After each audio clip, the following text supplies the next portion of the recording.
My family tried to sell my farm without telling me. They had no idea I already owned it. The baby woke up at exactly 2 in the morning. Ironically, it was the only thing anyone had told me that day that turned out to be true.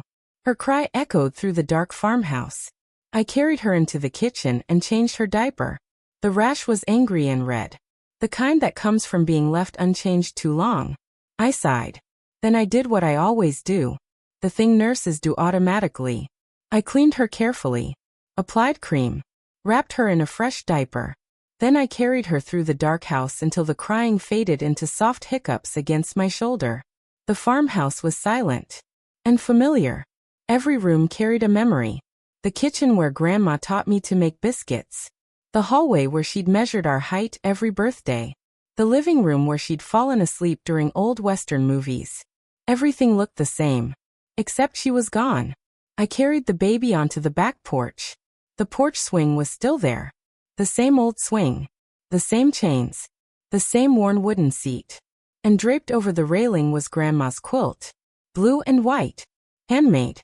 The one she'd wrapped around herself every winter evening. I settled into the swing. Wrapped the quilt around both of us. And listened to the familiar creak of the chains. The baby fell asleep within minutes. For a while, I simply sat there. Watching snow drift across the fields. Listening to the wind. Trying not to think about why I had really been brought home. Then I remembered something. A stack of papers. Face down on the kitchen counter. I'd noticed them when I arrived. At the time, I was too tired to care. Now curiosity tugged at me. I almost went inside to look. Almost. Instead, I stayed where I was. The baby was warm. The quilt smelled faintly like cedar and lavender. And for the first time all day, I felt close to Grandma again. So I let the papers wait. 2 days later, I would regret that decision. Because those papers contained the first clue to a plan my family thought they'd hidden perfectly. People always ask how I became the person who stayed. The answer is simple. I didn't choose it. One day I helped Grandma. Then the next day. Then the next week.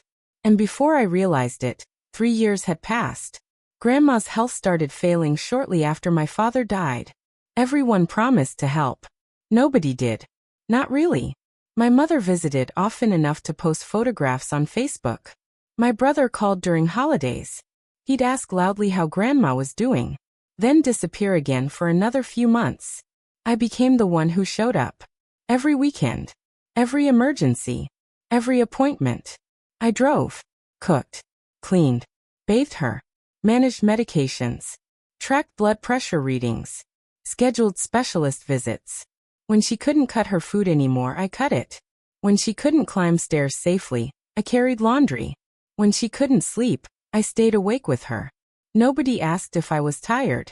Nobody offered relief. Nobody volunteered a weekend. Because everyone knew I'd do it. And eventually they stopped pretending they might help. Near the end, Grandma grabbed my wrist one evening. Her hands had become thin. Fragile. Almost weightless. But her grip surprised me. Strong.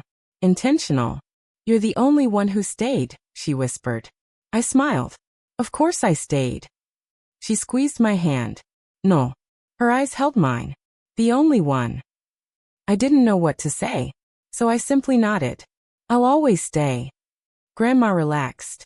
And for a moment she looked strangely relieved. Like she'd finally confirmed something she'd been wondering for years. Looking back now, I realized she had already made a decision. A very important one. I just didn't know it yet. A few weeks later she asked me to drive her into town. To a law office I'd never visited before. The office belonged to an attorney named Caroline Vaughn. Grandma asked me to wait in the lobby. So I did. Nearly 2 hours passed. When she finally emerged, something had changed. She looked lighter. Almost peaceful. As though she'd set down a burden she'd been carrying for years. We drove home through rolling farmland. Winter fields stretching in every direction. Halfway back, she stared out the passenger window and quietly said, "Land remembers who stayed." I laughed softly. It sounded like one of those old country sayings grandparents collect. The kind nobody understands until decades later. So I nodded. And forgot about it. At least for a while. Eventually, I would realize those 4 words were not wisdom. They were a warning. And a promise. The next afternoon Brandon returned unexpectedly. Apparently he'd forgotten something before leaving for Florida. I found him digging through closets, opening drawers, searching cabinets. He seemed unusually irritated. "Really making yourself comfortable, huh?" he said. Not a question. An accusation. I kept sweeping the kitchen floor. He opened another cabinet, slammed it shut, opened another. Finally, I asked, "Looking for something?" He waved dismissively. "House paperwork." My attention sharpened. "What paperwork?" He frowned. "The important stuff." That answer told me everything. And nothing. Then he glanced at me and delivered a sentence that would replay in my head for days. "Let's be honest, Savannah. This was never really your home." I stopped sweeping. Chelsea barely looked up from her phone. "Mom's keeping the place anyway," she added casually. "Keeping it." The phrase landed strangely. I repeated it softly. "Keeping it." Brandon immediately looked away. Too quickly. People who tell the truth rarely panic when you repeat their own words. People hiding something usually do. I felt the first cold flicker of suspicion. The same feeling I get when medical charts stop matching the story a family is telling. Something wasn't right. Something important. I simply didn't know what yet. Later that evening I opened my coat pocket. Inside was a ring of brass keys. Grandma's keys. She had personally given them to me 1 month before she died. Every cabinet. Every storage room. Every lock on the property. All of them. Brandon noticed instantly. His eyes locked onto the keys. "Where did you get those?" "Grandma gave them to me." His face changed. Just slightly. But enough. The reaction lasted less than a second. Then he recovered, mumbled something, and left. His truck threw gravel across the driveway as he sped away. I stood alone in Grandma's kitchen, holding keys that opened every lock in a house my brother claimed wasn't mine. For the first time, I wondered whether Grandma had been preparing me for something long before I realized it, and whether everyone else knew it too. Before my mother left for Florida, she insisted on hosting a farewell dinner. The entire family gathered around Grandma's dining table. Pot rouast, mashed potatoes, homemade rolls, the same recipes Grandma used to make. Only now she wasn't there. And somehow that absence filled every corner of the room. I spent most of dinner helping the kids, cutting food, refilling drinks, cleaning spills. Exactly the role everyone expected me to play. The reliable one, the useful one, the invisible one. Meanwhile, everyone else talked excitedly about the resort, the beach, the spa, the ocean view suites. My mother kept glancing toward me with an expression that was supposed to look apologetic. "I wish you could come, sweetheart." She sighed dramatically. "But somebody has to be dependable." A few relatives nodded, as though being volunteered for unpaid labor was some kind of compliment. I smiled politely, the same way nurses smile when difficult patients complain. My Uncle Douglas Carter was there too, my father's younger brother, a successful real estate broker, the kind of man who somehow managed to turn every conversation into a reminder that he sold property. At one point I casually asked, "So what's the long-term plan for the farm?" The room froze.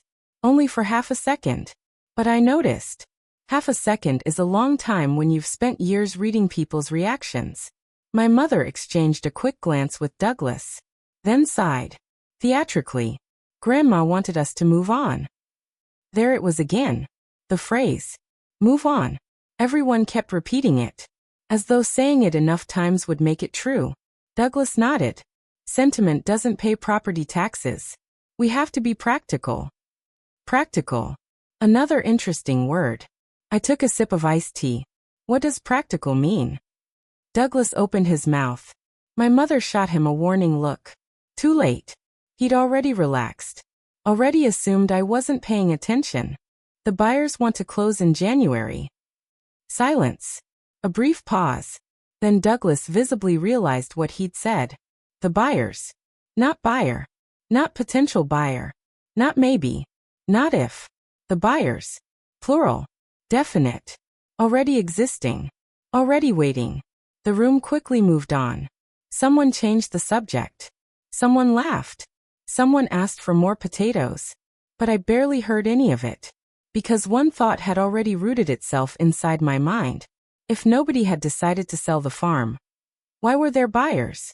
After dinner, I helped Lily wash her hands. Then tucked the children into bed. Then sat alone in the kitchen long after everyone had gone upstairs. The farmhouse was quiet. Outside, snow drifted across the fields. Inside, my thoughts raced.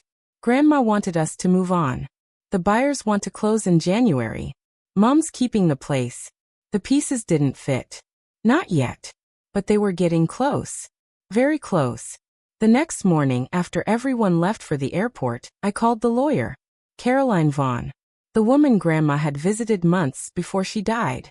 I wasn't entirely sure why I was calling. Only that my instincts told me something important lived inside that office. When the receptionist transferred me, Caroline answered immediately. I introduced myself. There was a brief pause. Then she said something unexpected. I've been hoping you'd call. My stomach tightened. Lawyers don't usually say things like that. She pulled up Grandma's file. And then she began explaining. Slowly. Clearly. The way people explain information they know will change someone's life. 2 years before her death, Grandma had signed a recorded gift deed. Not a will. Not an estate plan. A deed. A legal transfer of ownership. The farmhouse. The 40 acres. Everything. Transferred directly to me. My name. My title. My property. Recorded with the county. Legally binding. Completed while she was alive. For several seconds I couldn't speak. I honestly thought I'd misheard her. Wait. The farm belongs to me. It has for 2 years. Caroline's voice remained calm. Matter of fact.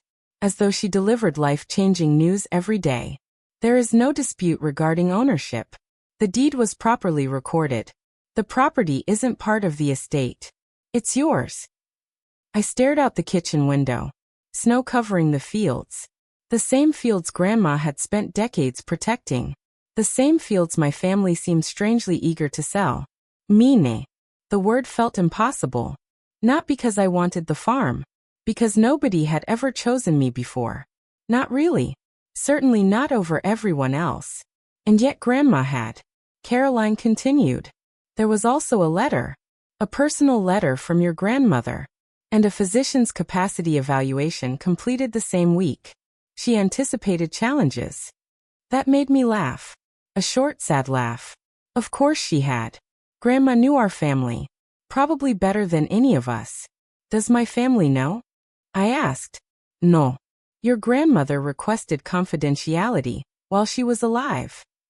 I closed my eyes. That sounded exactly like her. She hated conflict. Especially near the end. She wanted peace. Not lawsuits. Not family warfare. Not screaming matches. Just peace. What happens if someone signs paperwork trying to sell the property? Caroline didn't hesitate. They're selling something they don't own. The answer was so simple, so devastating, that I almost smiled. Everything suddenly made sense. The nervous looks. The strange conversations. The secrecy. The urgency. They thought the farm belonged to them. Or at least they were pretending it did. Caroline became quiet. Then added. When they find out, they won't take it well. I looked around Grandma's kitchen. At the cabinets she'd painted herself. The curtains she'd sewn. The floor she'd scrubbed for decades. I already knew she was right. They're going to find out eventually. Caroline sighed. Then they'll probably find out the worst possible way. I didn't realize it yet. But she was right about that too. Because in just a few days, an entire Christmas party was about to become a courtroom. That evening, after putting the children to bed, I finally opened the envelope hidden inside Grandma's quilt. The envelope had my name written across it. Her handwriting. Shaky. But unmistakable. I sat on the porch swing. Wrapped in the same blue and white quilt. Snow falling softly beyond the fields. And opened it. The first sentence nearly took my breath away. If they ever make you feel small, keep reading. I stopped. Just stared at the words. Because somehow Grandma had reached across death and spoken directly into my life. Into this exact moment. Into this exact pain. I folded the letter shut. Not because I didn't want to know. Because I wasn't ready. Not yet. Something inside me knew the rest of the letter would change everything. And once I read it, there would be no going back. So I slipped the envelope into my coat pocket. Then my fingers brushed the corner of the quilt. I noticed stitching I'd seen hundreds of times before. Tiny white letters. Neatly sewn into the fabric. I carried the quilt beneath the porch light. And finally saw what Grandma had sewn there years ago. Essie. My initials. Savannah Carter. Stitched permanently into the quilt she'd wrapped around herself every winter night. The realization hit me harder than the deed. Grandma had been telling me for years. Through keys. Through quilts. Through lawyers. Through quiet acts nobody else noticed. I just hadn't understood. Not until now. And something told me the rest of the truth was coming very soon. The babysitting settled into a routine after that. And honestly, the kids were the easiest part of the entire trip. Children usually are. They tell the truth without realizing it. Adults spend years learning how to hide things. Kids never bother. That was how I learned the next piece of the puzzle. 3 days after everyone left for Florida, I was making toast for Lily. She sat swinging her legs beneath the kitchen chair. Halfway through breakfast she looked up and asked, "Aunt Savannah?" "Yeah. Are you gonna sell my treehouse?" The butter knife stopped in my hand. "What?" She shrugged. The way children do when they think they're discussing something obvious. "Daddy said the yellow truck man is buying everything. The barn. The fields. My treehouse." I carefully set the knife down. Every alarm bell in my head started ringing. "Who's the yellow truck man?" Lily shrugged again. "He came before you got here. He walked around outside with Uncle Douglas." They shook hands. Then she went back to eating toast. Conversation over. As far as she was concerned, she'd simply reported the weather. But I sat there frozen. Because a 5-year-old child had just confirmed everything. There was already a buyer. Not a possibility. Not a discussion. A buyer. Someone had toured the property. Someone had inspected the land. Someone had shaken hands. And somehow my niece knew more about the sale than I did. I smiled at Lily. Because none of this was her fault. Nobody's selling your treehouse while I'm around. Her face immediately brightened. Promise. Promise. She grinned. And returned to her breakfast. Meanwhile, my mind was racing. Afterward, I cleaned the kitchen. Not because it needed cleaning. Because I needed something to do with my hands. The clearer the situation became, the colder I felt. Everything was beginning to align. The secret conversations. The paperwork. The buyers. The confidence. The assumptions. My family wasn't considering selling the farm. They thought the sale was already happening. The only problem? They were selling property that legally belonged to me. And they had absolutely no idea. The Florida trip ended 2 days later. The SUV rolled into the driveway shortly after noon. Everyone looked relaxed. Sunburned. Happy. My mother walked through the front door carrying shopping bags. Brandon followed with expensive resort souvenirs. Chelsea carried the baby. And not one person thanked me. Not one. The fact that I'd spent 5 days raising their children apparently qualified as normal. Expected. Automatic. My mother immediately announced another plan. A Christmas Eve open house. The entire extended family. Neighbors. Friends. Church members. Anybody willing to come. A proper farewell to the farm. She said it proudly. Standing in Grandma's kitchen. Drinking coffee from Grandma's mug. Inside the house Grandma had legally given away 2 years earlier. The irony nearly made me laugh. Preparations started immediately. People dropped off casseroles. Pies. Cookies. Holiday decorations. The farmhouse became crowded. Busy. Loud. And that's when I ran into Rebecca Palmer. Grandma's closest friend. A woman who had lived down the road for 4 decades. She hugged me so hard I nearly lost my balance. Then she held my face between both hands. "Your grandmother talked about you every day." Every day. Not occasionally. Not sometimes. Every day. Emotion caught unexpectedly in my throat. Then Rebecca glanced toward my mother. Her expression hardened. Such a shame they're selling. I immediately looked at her. What do you mean? Rebecca frowned. Your grandmother swore she'd never let this land leave the family. Swore it. On her mother's grave. I felt something inside me settle. Completely. Finally. There it was. Confirmation from someone who wasn't part of the scheme. Grandma never wanted the farm sold. Not ever. Everything my family had been saying was a lie. At that exact moment my mother appeared beside us. Still smiling. Still playing hostess. But her voice dropped low enough that only I could hear it. Don't embarrass me in front of Rebecca. I smiled. The same calm smile I'd been wearing all week. Don't worry. I won't. And I meant it. I had absolutely no intention of embarrassing her. I intended to let the truth do that for me. The next morning I found Brandon kneeling in front of Grandma's old filing cabinet. Every drawer was open. Folders scattered everywhere. He looked frustrated. Panicked. Searching. Where's the deed? He muttered it under his breath. Almost to himself. Then yanked another drawer. Nothing. I leaned against the doorway. Watching. He finally noticed me. His face tightened. What? Looking for something? He stood up too quickly. Nothing. A lie. And not a good one. 2 days earlier, after talking with Caroline, I'd quietly replaced the lock on that cabinet. At her recommendation. Every important document connected to Grandma now sat secured behind a lock. A lock only I could open. Brandon pulled a key ring from his pocket. Tried one key. Then another. Then another. Nothing worked. His frustration grew visible. Then his eyes landed on the brass keys hanging from my belt. Grandma's keys. The same keys she'd given me before she died. His expression changed instantly.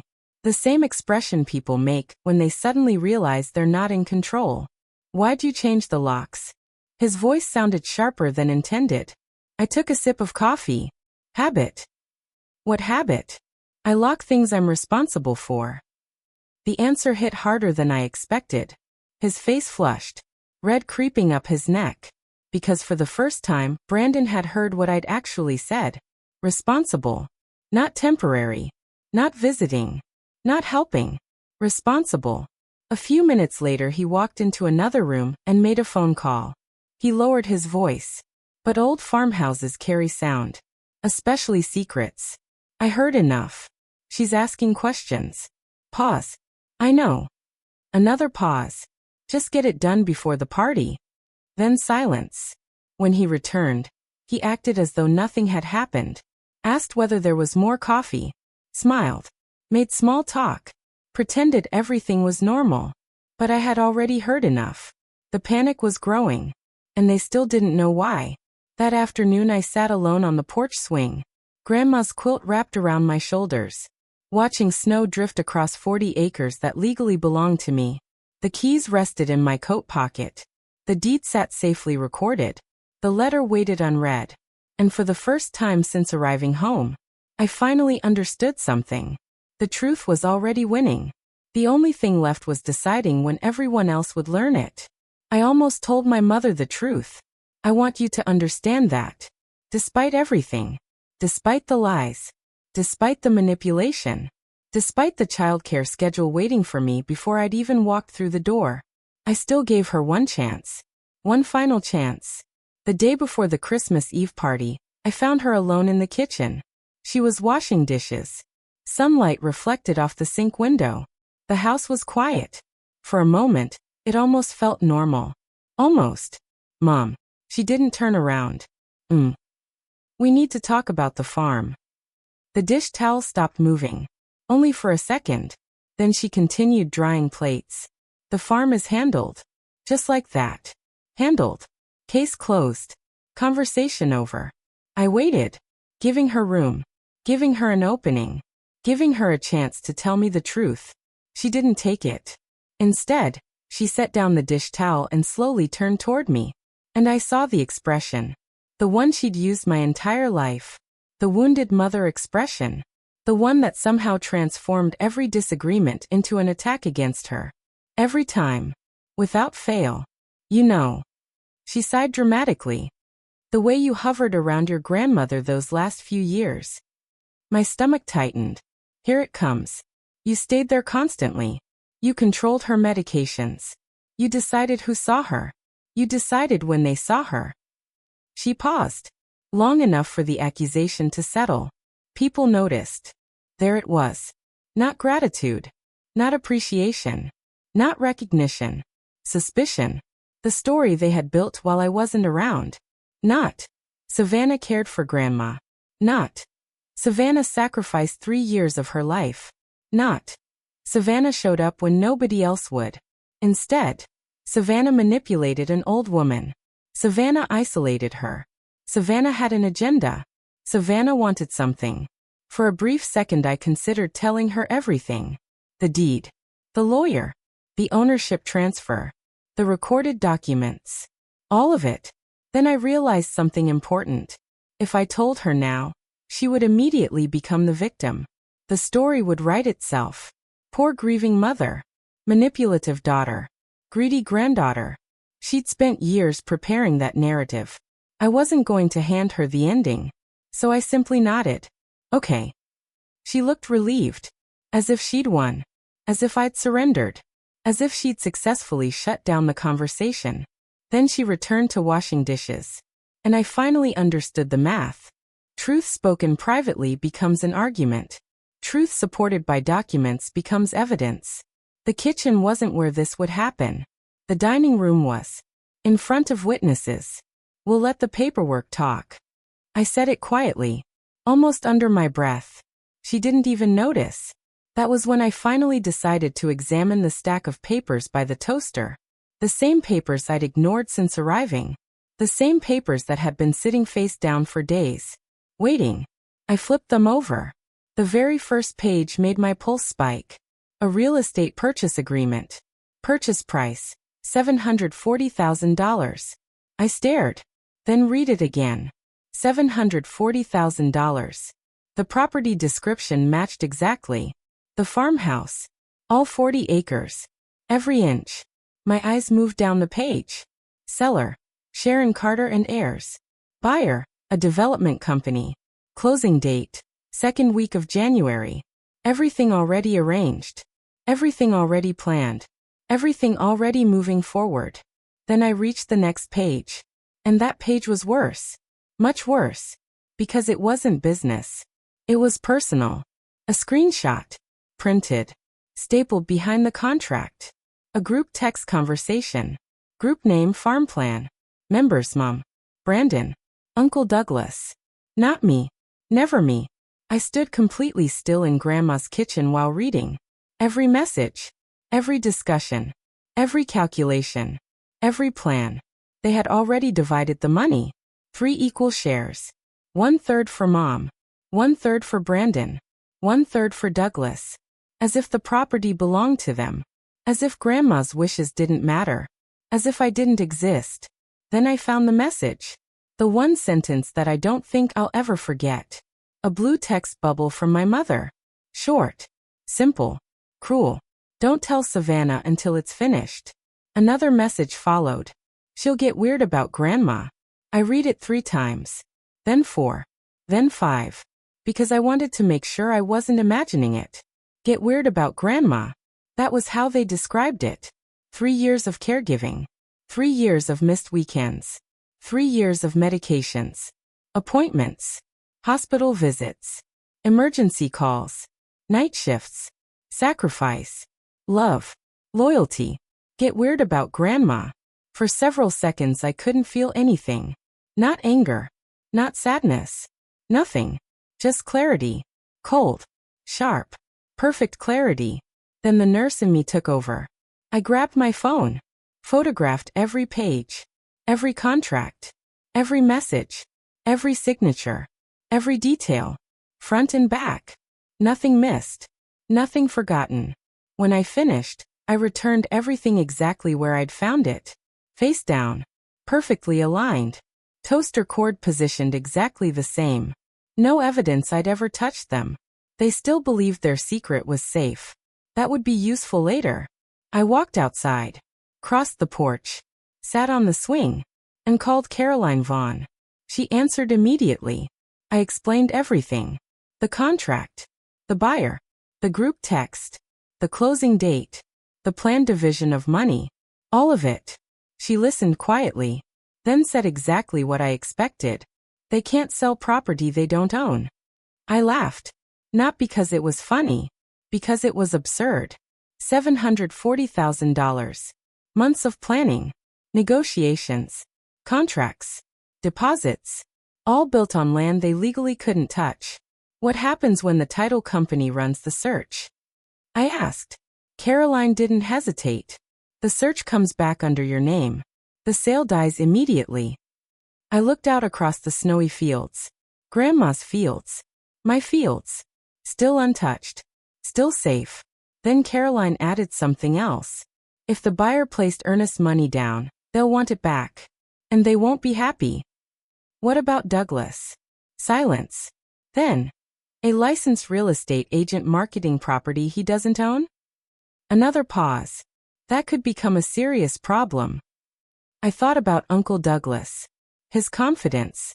His speeches. His certainty. The way he'd already spent money that didn't exist. The way he'd promised things he couldn't deliver. What should I do? I finally asked. Caroline became quiet, as if she'd already spent days thinking about this exact question. Then she gave me the answer. The answer that would change everything. Invite me to the Christmas Eve party. Set opplights. What? I'll bring the deed. The original letter. The doctor's evaluation. We'll put everything on the table. She paused, then added. You won't need to argue. You won't need to raise your voice. The documents will do that for you. A woman nobody knew. A folder. A Christmas Eve party. Suddenly every piece fell into place. Bring everything, I said. The deed. The letter. The evaluation. All of it. I'll be there at 7, Caroline replied. When the call ended, I looked across the frozen farmland. The sun was setting. Snow covered every field. The sky glowed orange. And for the first time since arriving home, my hands stopped shaking. Because now I had a plan. And in less than 24 hours, the truth was finally coming through the front door. That night, I saw something I wasn't supposed to see. Not because I was snooping. Not because I was searching. Pure accident. At least at first.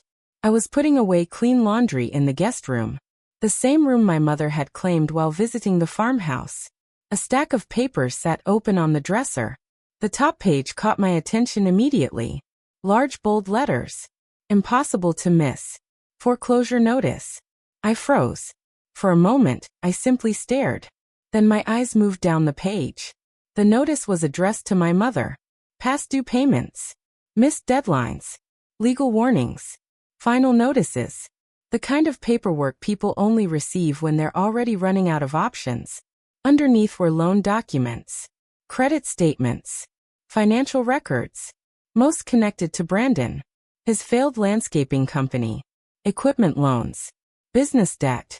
Credit lines. Pages and pages of numbers highlighted in red ink. The kind of highlighting people do at midnight when they can't sleep. The kind of highlighting people do when they're desperate. And for one brief moment, I felt sorry for her. Honestly. Genuinely. I saw a woman in her late 50s drowning financially. Terrified. Running out of options. Clinging to a future she thought would save her. The sale. The $740,000. The money she'd already mentally spent. My chest tightened. Because despite everything, she was still my mother. Then she walked into the room. And saw me looking. Our eyes met. For a second, neither of us spoke. She knew I'd seen it. I knew she'd seen me see it. The silence stretched. And then she made a choice. A choice that killed every ounce of sympathy I had left. She didn't say, I'm scared. She didn't say, I need help. She didn't say, I made mistakes. She didn't say, I don't know what to do. Instead, she stepped directly toward my weakness. The way she'd done my entire life. If you love this family. Her voice softened. You'll want us to sell. I said nothing. She continued. If we don't sell. She gestured toward the papers. What do you expect me to do? Go bankrupt? Lose everything? There it was. The hook. The guilt. The manipulation. The weapon she'd always used. After everything I sacrificed for you. The phrase arrived exactly on schedule. Like it always did. I stood there looking at her. Looking at the papers. Looking at the woman who had already decided Grandma's farm belonged to her. And something became crystal clear. She wasn't asking for help. She was demanding access. Those were two completely different things. The pity disappeared. Gone. Replaced by certainty. My mother wasn't desperate because she lacked options. She was desperate because the option she'd chosen wasn't going to work. And she still didn't know it. I quietly finished folding the laundry, then left the room. Without another word. That night I packed my suitcase. Not because I planned to leave. Because I knew everything was about to change. Grandma's quilt went on top. Carefully folded. Protected. The same quilt with my initials stitched into one corner. The same quilt she'd wrapped around herself every winter evening. The same quilt she'd somehow turned into a message years before I ever understood it. Outside my bedroom door, I could hear Brandon talking on the phone. His voice floated through the hallway. Confident. Relaxed. Almost excited. No problems. Pause. Everybody's on board. Pause. We'll close in January. Pause. All the heirs agree. I almost laughed. Not because it was funny. Because it was unbelievable. All the heirs. He kept saying it. Over and over. As if repetition could make it true. As if reality cared what he believed. That was the moment I realized something else. Part of me had still been waiting. Waiting for my mother to tell the truth. Waiting for Brandon to apologize. Waiting for somebody in that family to knock on my door and say, "We need to talk. We made a mistake. We're sorry." Nobody came. Around 11 o'clock the light beneath my mother's bedroom door went dark. The house became quiet. And finally, I stopped waiting. If you've ever stayed awake hoping for an apology that never arrived, you know that feeling. That exact moment. The moment hope leaves. And clarity takes its place. I slept better that night than I had in months. Because the decision was made.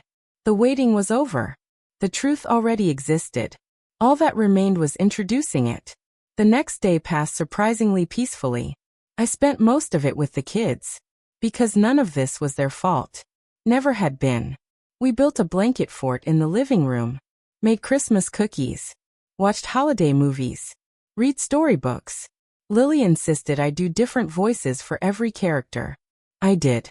Terribly. She loved it. For a few hours, everything felt normal. Simple. Happy. The way family should feel. But underneath every laugh, every game, every cookie, I was counting down. 6 hours. 4 hours. 3. Toward evening after the kids were asleep, I finally opened Grandma's letter again. The one I'd stopped reading after the first sentence. I carried it outside. Wrapped myself in the quilt. Sat on the porch swing. And read every word. Halfway through I started crying. Not loudly. Not dramatically. Just quietly. The kind of tears that come when someone finally tells you the truth you've needed your whole life. Grandma knew. Everything. She knew my mother would try to sell. She knew Brandon would help. She knew they would call it moving on. She knew exactly how they would justify it. And she'd written about all of it. Your mother and brother will want to sell this land. Don't let them. Simple. Direct. Exactly the way Grandma spoke. She wrote about 4 generations who worked those fields. People who planted, harvested, built, sweated, sacrificed. Then came the sentence that completely broke me. I stitched your initials into the quilt, so when they make you feel like nothing, you'll have something that says otherwise. I lowered the letter. Snow drifted quietly through the darkness. The porch swing creaked beneath me. And for the first time in years, I felt seen. Completely seen. Grandma had noticed everything. Every sacrifice. Every weekend. Every hospital visit. Every lonely drive. Every choice. While everyone else treated me like free labor, Grandma had been paying attention. Land remembers who stayed. She'd written that too. So do I. I folded the letter carefully. placed it back into my coat pocket, right beside my phone. The same phone holding photographs of the contract, the lie, and the truth, side by side, waiting. Tomorrow at 7 o'clock, both of them would be sitting on the same table, and nobody in that house was ready for what came next. Christmas Eve arrived cold and bright. Snow covered the fields. Icicles hung from the porch roof, and by noon the farmhouse looked more like an event venue than a home. Cars came and went. Neighbors dropped off food. Relatives carried in desserts. The house filled with noise, laughter, conversation, the smell of cinnamon and coffee. Everything looked festive, normal, which made what was coming feel even stranger. Around 10 in the morning, Uncle Douglas cornered me in the kitchen. He already had a pen uncapped, and a document in his hand. That should have been my first clue. Just a formality. He slid the paper across the counter. I glanced down. Family consent to sell. My signature line waited at the bottom, right beneath my mother's, right beneath Brandon's. Interesting. Very interesting. Everyone's signing. Douglas smiled. Just keeps things clean. Simple. Professional. Behind him, Brandon folded his arms. Just sign it, Savannah. So we're all on the same page. I picked up the paper. Read every line. Every paragraph. Every clause. The same way I read medication orders. Carefully. Methodically. Without assumptions. Then I capped the pen. And slid both items back. No. Silence. Brandon blinked. What? I'm not signing. His jaw tightened immediately. There you go. You always have to make things difficult. I looked at him. Difficult for who? He didn't answer. Because we both knew. Douglas stepped in smoothly. Years of real estate sales training showing through. His voice softened. Friendly. Reasonable. Calculated. Savannah. The train has already left the station. The buyer is ready. The money is real. Don't destroy your mother's future over feelings. Feelings. Interesting word. Especially from a man trying to sell property he didn't own. I smiled. The same calm smile I'd worn all week. I'm not signing. Again. Simple. Final. Neither man liked that answer. But neither knew why. Not yet. Eventually they left. Taking their paperwork with them. Looking irritated. Confused. Nervous. I went back to decorating Christmas cookies with Lily. As if nothing had happened. Because honestly, nothing had. The real conversation wasn't scheduled until 7. By late afternoon the guests began arriving. Snow-covered boots. Heavy coats. Casserole dishes. Pietras. Gift bags. Within an hour the farmhouse was packed. Nearly 40 people. Family. Neighbors. Church friends. People who had known Grandma for decades. And my mother immediately got to work.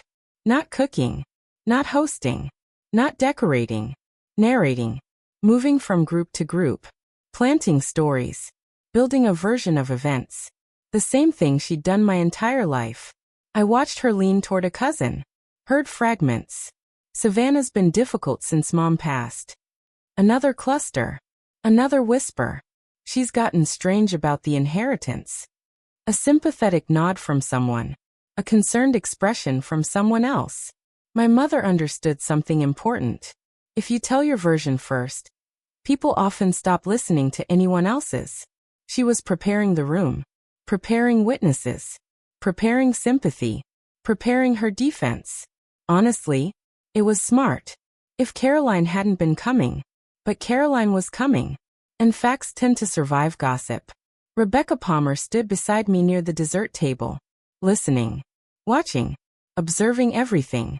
Finally she snorted. Loud enough for several relatives to hear. Strange. The room quieted slightly. Rebecca crossed her arms. That girl drove your mother to appointments. Pause. That girl took care of Helen for 3 years. Another pause. That's not strange. The room became noticeably quieter. Several people looked uncomfortable. My mother's smile flickered. Only briefly. But I saw it. Rebecca caught my eye. Then gave the smallest nod. One old woman. One sentence. And suddenly my mother's story wasn't the only one in the room anymore. The atmosphere shifted. Just slightly. But enough. At 6:45 p.m., my phone vibrated. A text message. Caroline Vaughn. 5 minutes away. Everything is ready. I stared at the screen, then slipped the phone back into my pocket. 5 minutes. The farmhouse buzzed with conversation. Kids ran through hallways. Christmas music played softly in the background. The fireplace crackled. People laughed. A normal holiday gathering. Except it wasn't. Because hidden beneath all that noise sat a fraudulent contract, a secret group chat, a recorded deed, a lawyer, a letter, and a truth nobody expected. At exactly 6:55, Brandon tapped a fork against a beer bottle. Clink, clink, clink. The room gradually quieted. He raised his drink, smiling, confident, completely unaware that his entire future was about to change. I'd like to say a few words. People turned toward him. My mother beamed. Douglas nodded approvingly. Brandon cleared his throat. It's been a difficult year losing Grandma. Several heads nodded. But tonight is about moving forward. There was that phrase again. Moving forward. We've decided it's time to sell the old place. My stomach remained perfectly calm. We're starting a new chapter. A few relatives clapped politely. Others looked uncertain. Then my mother did something that perfectly summarized our entire relationship. She took the baby from Chelsea, walked toward me, and placed her in my arms. Right there. In front of everyone. Here, Savannah. She smiled. Take the baby. Then she turned back toward the adults. Let the grown-ups celebrate. The room laughed. Brandon laughed too. Yeah, he grinned. Just don't wipe your nose on her, kids. The exact same joke. The exact same laugh. The exact same disrespect.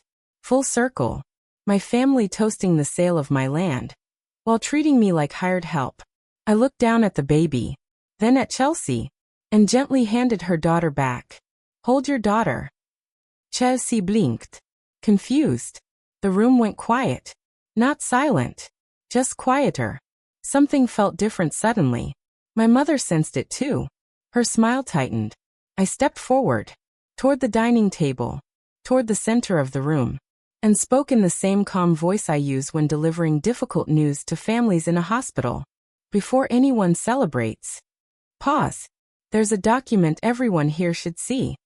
The room froze. Brandon stopped smiling. My mother's eyes narrowed. Douglas turned toward me. And then, knock. The front door. Every head turned. A second knock followed. Silence filled the farmhouse. I let it linger. 1 second. 2. Then I said the sentence I'd been carrying since the day I found the contract. You can't sell what you don't own. Nobody moved. Nobody spoke. And then I added, none of you own this farm. The room didn't understand yet, but it felt something shift, like the floor had moved beneath everyone's feet. My mother laughed sharply. The kind of laugh designed to make another person sound crazy. Savannah, what on earth are you talking about? I didn't answer. Instead, I walked to the front door, reached for the handle, and opened it. Standing outside in the falling snow was Caroline Vaughn. Wool coat, leather folder, calm expression. Exactly on time. Caroline Vaughn stepped inside. Snowflakes melted on the shoulders of her wool coat. The leather folder remained tucked neatly beneath her arm. She looked completely calm, like someone arriving for a routine appointment, not someone about to detonate a family secret in front of 40 witnesses. My mother stared at her, confused, then irritated, then concerned. The change happened in seconds. Who is this? Her voice climbed slightly. I closed the door behind Caroline, then turned toward the room. This is Caroline Vaughn. The room stayed silent. Grandma's attorney. That single sentence landed harder than I expected. Across the room, Uncle Douglas visibly stiffened. Brandon slowly lowered his beer bottle. My mother's smile disappeared completely. Caroline gave everyone a polite nod, the kind professionals use when entering a conference room. Good evening. Nobody answered, because suddenly everyone understood this wasn't a social visit. Caroline walked calmly toward the dining table. The same table covered in casseroles and desserts. The same table where my family had planned to celebrate selling land they didn't own. She placed the leather folder on the center of the table. Then she looked at my mother. "I'm here to clarify ownership of this property." The room became completely silent. No music. No laughter. No conversation. Only the sound of the fireplace. My mother's face changed. I've seen that expression before. Usually in hospitals. Usually right before someone hears life-changing news. A strange collapse behind the eyes. She looked at me, then at the folder, then back at me. "Savannah." Her voice had become very quiet. "What did you do?" I shook my head. "I didn't do anything." And that was the truth. Grandma had done it. 2 years earlier. In a lawyer's office.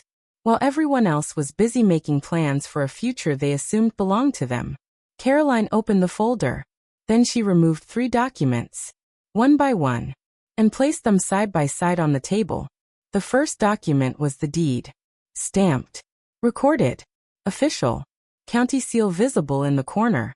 Caroline placed her hand lightly on the page. "This is a recorded gift deed." Nobody moved. "It was filed 2 years ago." Silence.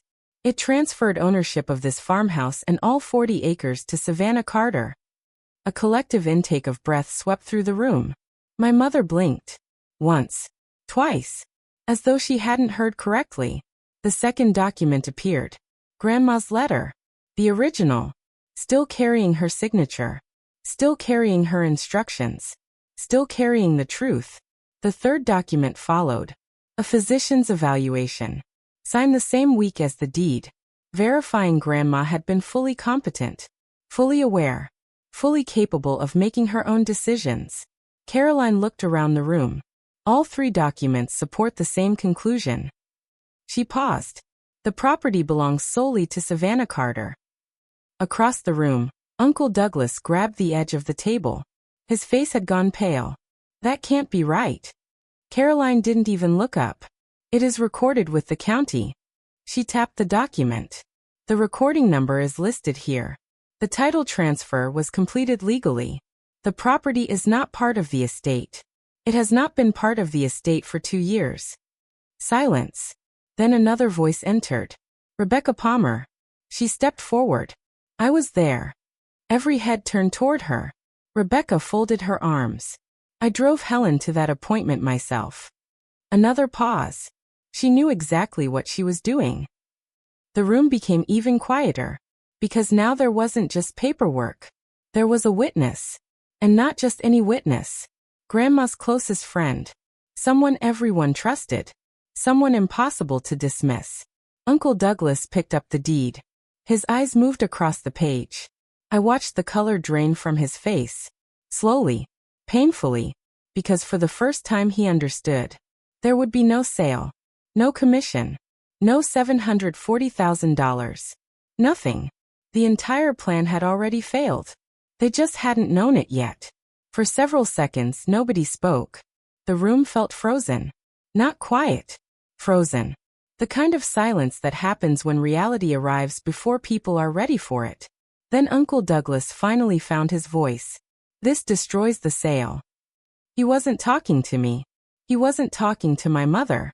He wasn't even talking to the room. He was talking to himself. Doing calculations. Watching months of plans collapse in real time. I looked at him calmly. There was never a sale. My words landed like a hammer. Because there was never anything for you to sell. The room shifted. People exchanged looks. Whispers started. Neighbors. Relatives. Church friends. Everyone suddenly realized they weren't watching a family disagreement. They were watching a fraud unravel. Caroline continued. Calm. Professional. Unhurried. The purchase agreement is unenforceable. She opened another document.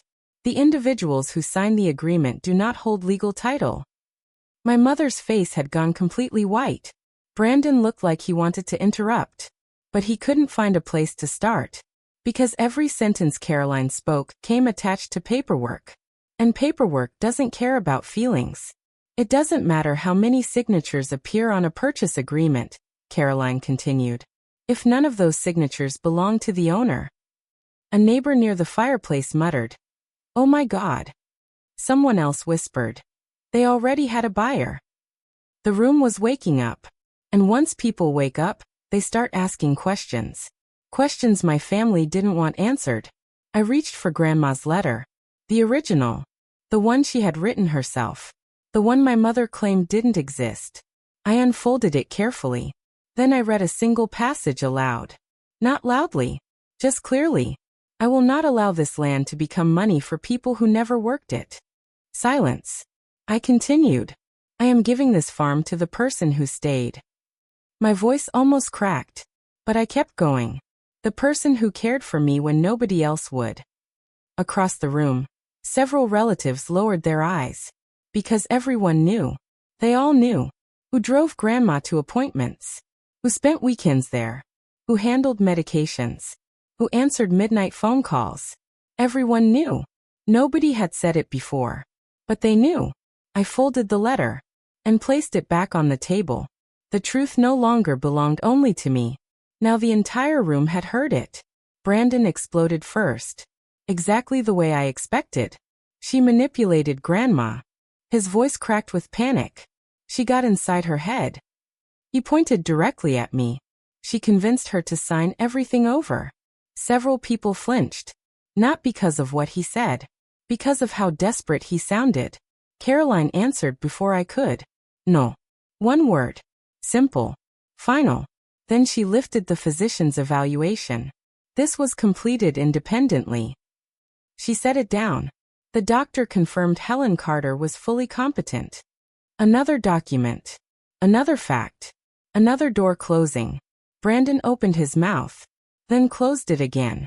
Because there was nowhere left to go. Every accusation had already been anticipated. Every challenge already answered. Grandma had prepared for all of it. 2 years ago. The room became so quiet I could hear logs shifting inside the fireplace.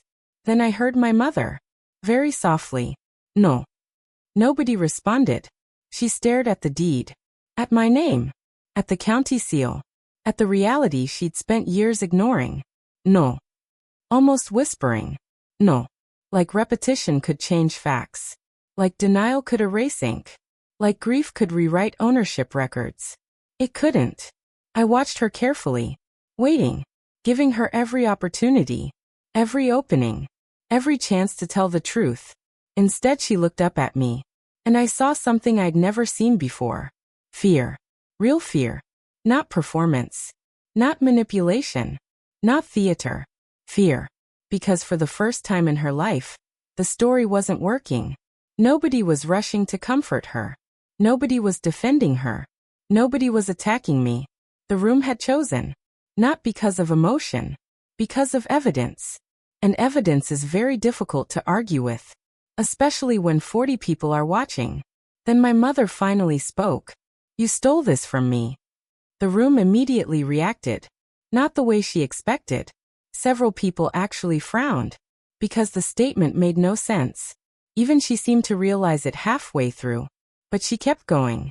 That farm should have been mine. There it was. Not Grandma wanted. Not family wanted. Not we needed. Mine. The truth had finally slipped out. And everyone heard it. Every single person in that farmhouse heard exactly what this had always been about. Money. Nothing else. Just money. Just money. That was it. Not memories. Not family. Not Grandma's wishes. Not preserving a legacy. Money. And for the first time all evening, my mother had accidentally told the truth. The room heard it too. I could see it happening. The shift. The realization. The recalculation. People who had spent weeks hearing her version of events were suddenly comparing it against what sat on the table. The deed. The doctor's evaluation. Grandma's letter. The group text. The failed contract. And none of it matched my mother's story. You stole it. She said it again. Less confidently this time. Almost testing the words. Hoping they sounded better the second time. They didn't. I looked at her. Calmly. The same way I'd looked at patients who were struggling to accept bad news. No, I said quietly. I took care of Grandma. Silence. For 3 years. My mother's eyes dropped. Every doctor's appointment. Brandon looked away. Every medication. Uncle Douglas rubbed a hand over his face. Every emergency room visit. I paused. Every holiday. I looked around the room. Where were you? Nobody answered. Because there wasn't an answer. Rebecca answered for them. Florida. A few people laughed. Not because it was funny. Because it was true. And truth has a way of sounding ridiculous when compared against a lie.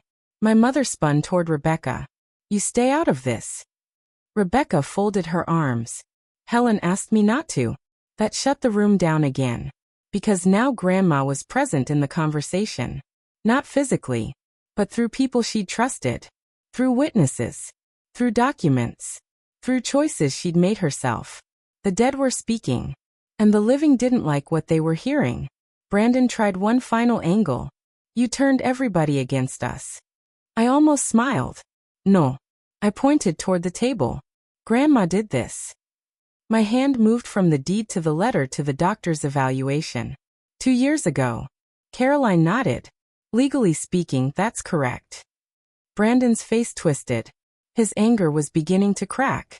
And beneath it sat something else. Fear. Real fear. Because now he was doing the same math Uncle Douglas had done. No sale. No money. No bout. The truck he'd financed expecting January money. Gone. The credit cards. The loans. The plans. Gone. Chelsea finally spoke from across the room. What about the house? Nobody answered immediately. What house? Someone asked. Chelsea looked like she wanted to disappear. We already put money down on a new house. The room got even quieter. Contingent. Of course it was contingent. Everything had been contingent. Everything had been built on money that didn't exist. Uncle Douglas sat down heavily. The confidence was gone now. The salesman. The negotiator. The expert. All gone. Only a tired man remained. Because he knew something nobody else in the room fully understood yet. The buyer wasn't just going to walk away. The buyer was going to be angry. Very angry. And angry buyers call attorneys. Angry buyers file complaints. Angry buyers ask questions. Questions that real estate boards tend to take seriously. Especially when licensed agents are involved. Caroline didn't say much. She didn't need to. The documents had already won. My mother was the last person still fighting. And she fought the only way she knew how. Tears. They appeared suddenly. Perfectly timed. Perfectly visible. My own daughter. Her voice broke. Humiliating me on Christmas Eve. A few people shifted uncomfortably. The old strategy. The familiar strategy. The strategy that had worked for decades. But nobody crossed the room. Nobody rushed to comfort her. Nobody blamed me. Because everyone had seen the paperwork. And paperwork doesn't cry. Rebecca finally spoke. Sharon. My mother looked up. Helen gave Savannah the farm because Savannah gave Helen 3 years. Pause. You gave her Easter phone calls.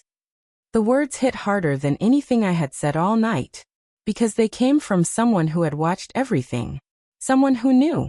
Someone who remembered. My mother's tears stopped almost instantly. Which told everyone exactly what kind of tears they were. Then came the threat. I'll challenge it. She pointed at the deed. I'll take it to court. Caroline zipped the folder halfway closed. You're welcome to try. Her tone remained perfectly polite. Recorded deed. She touched the document. Medical capacity evaluation. Another document. Independent witness. A glance toward Rebecca. Then Caroline smiled slightly. I'd save the legal fees. The room went completely silent. Because everybody understood what she was really saying. You already lost. 2 years ago. You just didn't know it yet. And finally, my mother stopped talking. For the first time in my entire life. She had no argument left. No story left. No performance left.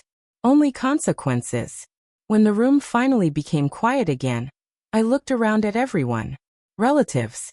Neighbors. Friends. People who had known Grandma for decades. People who had watched this family for years. People who now knew the truth. And I realized something strange. I wasn't angry anymore. I thought I would be.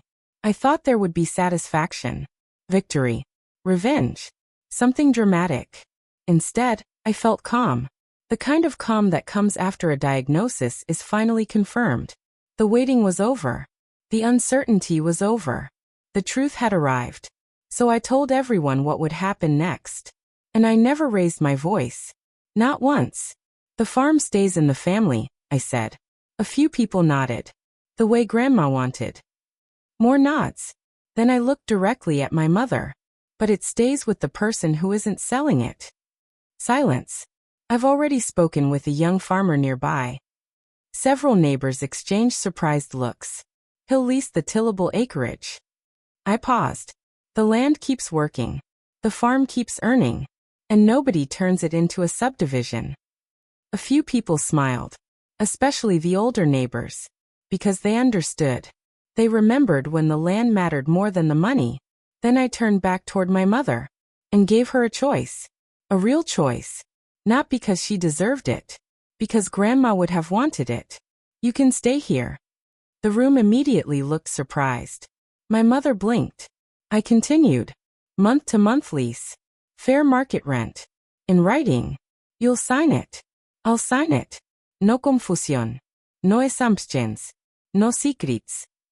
Her face tightened. Because suddenly she wasn't the owner. She was a tenant. And everyone in the room understood the difference. Or. I paused. You can take 90 days to find somewhere else. Your choice.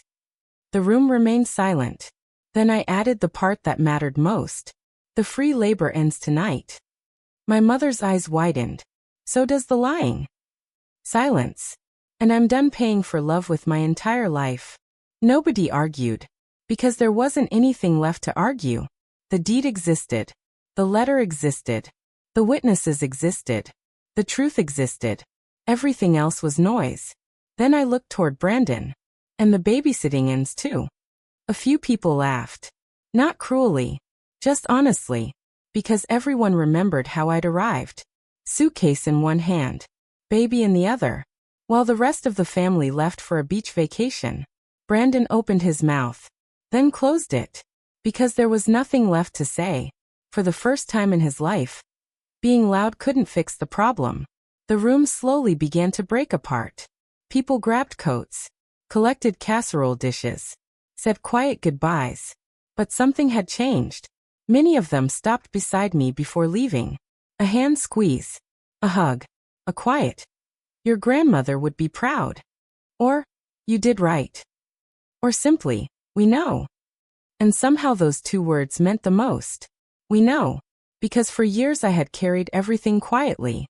Thinking nobody saw it. Nobody noticed. Nobody remembered. I was wrong. People had noticed. They just hadn't spoken until now. One by one, the guests left. The buyer's broker left first. Already on the phone. Already talking about attorneys. Several relatives followed. Then neighbors. Then church friends. Eventually only family remained. My mother disappeared upstairs without another word. Brandon and Chelsea gathered the children. The kids looked confused. Too young to understand any of it. And honestly, I hope they stayed that way for a while. Children deserve childhood. Not inheritance wars. As they left, Lily ran back through the front door. She wrapped her arms around me. Aunt Savannah? Yes, sweetheart. She looked serious. Nobody's selling my treehouse, right? My throat tightened. I smiled. No. She smiled back. Then ran outside. And just like that, the most important promise of the week was kept. Brandon left without speaking. The gravel hissed beneath his tires. The exact same sound I'd heard days earlier when he sped away after seeing Grandma's keys. Then Uncle Douglas stood. The last adult remaining. He looked exhausted. Older somehow. Like the evening had aged him. He stared at the floor. Then at me. I really thought the sale was happening. For the first time all week. He sounded honest. I nodded. I know. Silence. Then he picked up his coat. And left. No excuses. No speeches. No sales pitch. Just consequences. Eventually the house became quiet. Completely quiet. For the first time all week. For the first time in years. Rebecca hugged me before leaving. Hard. The same way Grandma used to. She's proud of you. I swallowed. You think so? Rebecca smiled. I know so. Then she walked into the snow. And I was alone. Finally. I carried Grandma's quilt outside. Wrapped it around my shoulders. And sat on the porch swing. The same swing. The same chain. The same view. Snow drifted across the fields. Grandma's fields. My fields. Still there. Still intact. Still exactly what she wanted them to be. The chain creaked softly beneath me. The same sound she'd listened to every evening. The same sound that had carried me through this entire week. And for the first time in a very long time, I exhaled completely. No guilt. No obligación. No schedule shoved into my hands. No list of chores disguised as love. Just peace. In the months that followed, everything unfolded exactly as Caroline predicted. The sale collapsed. The title search came back under my name. The buyer recovered his deposit. The real estate board opened questions about the transaction. The development company walked away furious. Not at me. At the people who promised them land that was never theirs. My mother's condo eventually entered foreclosure. She accepted the lease agreement. Signed it at Caroline's office. Month to month. Every page initialed. Every line clear. No misunderstandings. Brandon lost the truck. Then the boat. Then several things he'd already bought using money he expected to receive. Chelsea's dream house fell through. The contingency money never arrived. Life kept moving. Consequences always do. And me? I leased the acreage to a young farmer nearby. The land stayed productive. The field stayed alive. The farm stayed a farm. Exactly as Grandma wanted. I finished my nursing contract. Returned home the following fall. Closer to the land. Closer to the porch swing. Closer to the life I actually wanted. I still send birthday cards to the kids. Still attend school plays. Still show up when it matters. But nobody mistakes kindness for obligation anymore. And nobody hands me a childcare schedule when I walk through the door. These days Rebecca calls every Sunday. She tells me about weather moving across the fields. About crops. About local gossip. About life. 1 week after Christmas, I received a text from my cousin Hannah. Uncle Douglas's daughter. Only one sentence. Grandma chose right. I saved it. I still have it. Because sometimes healing isn't dramatic. Sometimes it arrives quietly. In a text message. In a porch swing. In initials sewn into a quilt. Grandma used to say, "Land remembers who stayed." For years I thought she was talking about property. She wasn't. She was talking about people. About loyalty. About love. About showing up when nobody is watching.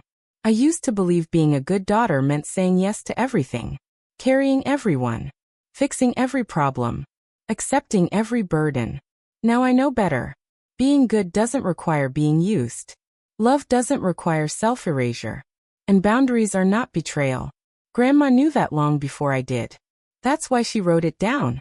That's why she recorded the deed. That's why she stitched my initials into that quilt. She wanted me to have proof. Proof that I mattered. Proof that I was seen. Proof that staying counts. And when the truth finally arrived at Christmas, it arrived carrying a folder. Exactly the way she planned. If you've ever been the one who stayed while everyone else left, take this as your sign that someone noticed. Someone always notices. And sometimes, they leave you the proof. Share this story with someone who needs to hear it tonight. Drop a comment. Hit subscribe. And I'll see you in the next one.